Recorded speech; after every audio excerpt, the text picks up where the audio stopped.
The millionaire scoffed. "Translate this, and my salary is yours." The maid responded and stunned him. Laughter echoed off the mahogany-paneled walls of Richard Harrington's study. The tech mogul was in his element, entertaining fellow board members with what he believed was a clever joke at the expense of his household staff. Elena Vasquez stood motionless, her expression a mask of practiced neutrality, holding the document he had shoved into her hands just moments earlier. 20 years of service had taught her the art of being invisible, even in plain sight. But today, something had shifted. "I'm serious, Elena," Richard said, wiping away tears of amusement. "My lawyers just sent over this contract from our new partners in Shanghai. Even our translators are struggling with the technical terms. If you can translate it correctly by tomorrow morning, I'll give you my monthly salary. That's nearly $400,000. More laughter burst out from the three executives seated around the imported Italian coffee table. They were celebrating the closure of a $2.8 billion acquisition, their fourth this year. To them, this moment was nothing more than after-dinner entertainment. "Richard, you're terrible," chuckled Diane Winters, the CFO. "Don't tease the help." Elena glanced at the document completely in Mandarin. The complex characters filled the page, technical diagrams and annotations crammed into the margins. The paper trembled slightly in her hands, not from fear, but from a slow-burning emotion she rarely let surface in this house. Indignation. 5 o'clock tomorrow, Richard continued, already turning back to his colleagues. "Although I expect you'll return it promptly," he added with a dismissive wave. The diamond cufflink on his wrist caught the light from the chandelier overhead. Elena nodded once, still gripping the document. "Will there be anything else this evening, Mr. Harrington?" "No, that's all. Just make sure the bar is stocked before you leave. We'll be up late celebrating." With another quiet nod, Elena left the study and closed the heavy oak door. Behind her, the laughter faded as she walked down the long corridor toward the kitchen. Her sensible shoes made no sound on the plush carpet that likely cost more than her annual salary.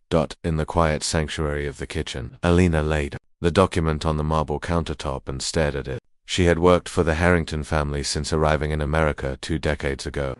She had watched Richard's children grow up, maintained his mansion with meticulous care, and even nursed his wife through her final days of cancer 3 years ago, and still, after all these years, she remained invisible to him, a background figure used for amusement. Elena pulled out her phone from her uniform pocket and snapped a photo of the document. Then she sent a short message. "It's me. I need your help with something important." 40 minutes later, after ensuring the bar was stocked and the kitchen spotless, Elena left the Harrington estate. She drove her 12-year-old Toyota back to her modest apartment in a working-class neighborhood 20 minutes away. Despite the late hour, many windows in the complex still glowed with light. This wasn't the kind of neighborhood where people had the luxury of early nights. Inside her small but impeccably kept one-bedroom apartment, Elena changed out of her uniform and sat at her computer. She opened her email, attached a photo of the document, and began typing. "Professor Lin, I hope this message finds you well. I apologize for contacting you so late, but I have an urgent matter that requires your expertise. I would be grateful for any assistance you could provide with the attached document. With warm regards, Elena Vasquez." She hit send, then walked to the bookshelf in the corner of her living room behind a row of novels. She pulled out a leather-bound notebook, handwritten notes, neatly organized and annotated in several languages. Turning to a blank page, she began writing. Her pen moved swiftly. What Richard Harrington didn't know, what none of her employers had ever cared to learn, was that before fleeing political unrest in her home country, Elena Vasquez had once been Dr. Elena Vasquez, a renowned linguistics professor specializing in East Asian languages, with a focus on business and technical translation. Her phone buzzed at 2:17 a.m. It was Professor Lin, her former colleague from the linguistics conference circuit. "Just saw your email. Fascinating document.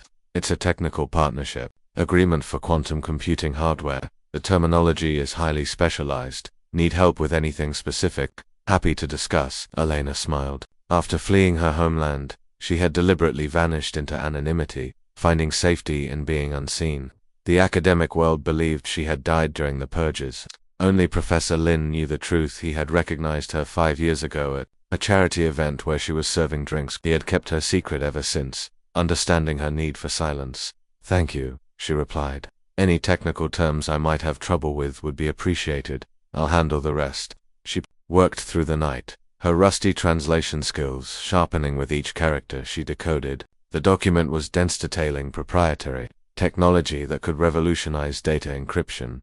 What concerned her most were several hidden clauses granting the Chinese partner unrestricted access to Harrington Tech's security system, likely buried in complex language to avoid detection. By dawn, she had finished a precise translation and prepared a second document outlining the alarming sections. She printed both, caught 2 hours of sleep, then returned to the Harrington estate for her 7 a.m. shift. Throughout the morning, Elena carried out her duties as usual, preparing breakfast, tidying rooms, and starting laundry. At 11 a.m., Richard and his guests emerged, clutching coffee, nursing hangovers from the night before. Elena, Richard called out as she restocked a breakfast bar. I hope you enjoyed our little joke last night. You can return those papers when you have a moment. Elena nodded. I've completed the translation, Mr. Harrington. Richard paused, coffee cup halfway to his lips. I'm sorry, the document. I've translated it as you asked. She retrieved the folder from her work bag and approached the table. The executives fell silent, watching her. That's impossible, Richard scoffed, though his smile faded. You translated a complex technical document overnight. Yes, sir, she replied calmly. I also took the liberty of highlighting sections that may be of concern. The room went completely still as she placed the folder on the table. Richard stared at her as if seeing her for the first time. He opened the folder and began to read, his amusement quickly giving way to confusion, and then to alarm. But this section here, Elena said, pointing to a paragraph on page 3. Grants your Chinese partners unrestricted backdoor access to all of your security systems. And this clause, she continued, transfers ownership of any jointly developed technology to their Shanghai subsidiary. Richard's face drained of color. He looked up at his stunned colleagues. Where did you learn? He stammered. I was a professor of linguistics, specializing in technical translation, before I was forced to leave my country, Elena replied simply. My postdoctoral work at Beijing University focused on Mandarin. Diane Winters, the CFO, snatched the document. She's right, Richard. These clauses would have gutted us. How did legal miss this? The technical jargon conceals the legal implications, Elena explained. Unless someone understands both the language and the technology, those parts go unnoticed. Richard stood abruptly, knocking his chair backward. Everyone out, not you. Elena, stay. The other executives silently gathered their belongings, Diane clutching the translated document as if it were a priceless artifact. Once the room had emptied, Richard began to pace, his steps restless, agitated. A full minute passed before he stopped and turned to face Elena. Why didn't you tell me? All these years you never asked, sir. The simple truth hovered between them like a weight. In 20 years, he had never once asked about her background, her education, or the life she led before entering his service. How much do they pay you? He asked at last. $52,000 annually, sir, plus health insurance. Richard ran a hand through his graying hair. Christ. And all this time you've been handling my kids' homework, organizing my library, managing my household. Yes, sir. You just saved my company from a catastrophic breach, possibly millions in stolen intellectual property, he said, his voice quieter now, more raw. Why would you help me? After how I've treated you?